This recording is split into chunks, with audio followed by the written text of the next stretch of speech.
మేము తిరుపతి వెళ్దామని అనుకుంటున్నాం కదండి. అది ఈ రోజే అనమాట. అయితే మేము కృష్ణా ట్రైన్‌కి వెళ్ళాలని అనుకుంటున్నాము. అది కొంచెం లేట్‌గా ఉంది కాబట్టి మేము కొంచెం లేట్‌గానే వెళ్తున్నామండి. కానీ వెళ్ళే ముందు ఏం చేస్తారో చూసేద్దామా? ఫస్ట్ మేము రెడీ అయిపోయిన తర్వాత ఇల్లు లాక్ ఏస్తాం కదండీ! అప్పుడు కొబ్బరికాయ కొట్టేసి ఇలా పూజ చేసినట్టుగా చేస్తారనమాట.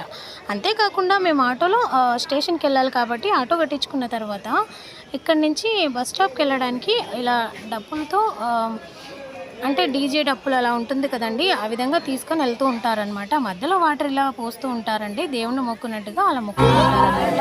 చూడండి వీళ్ళంతా సాంగ్ పాడుతున్నారనమాట. ఇలాగా దేవుడి దగ్గరికెళ్ళడానికి ఇలా సాంగ్స్ పాడుతూ పంపిస్తారనమాట. ఎవరెళ్ళినా కూడా అలాగే చేస్తారు. మాతో పాటు ఊర్లో వాళ్ళు చాలామంది వస్తున్నారండి. మేము చూడండి ట్రైన్ కోసం వెయిట్ చేస్తున్నామనమాట. స్టేషన్‌కొచ్చేసాము. మాతో పాటు చాలామంది ఉన్నారని చెప్పాను కదా! వాళ్ళు పక్కనే ఉన్నారనమాట. మాతో పాటు మా రిలేషన్ బాబాయ్ వాళ్ళు కూడా వస్తున్నారండి. ఇంకా చాలా వీడియోలు పెడితేనే బాయ్.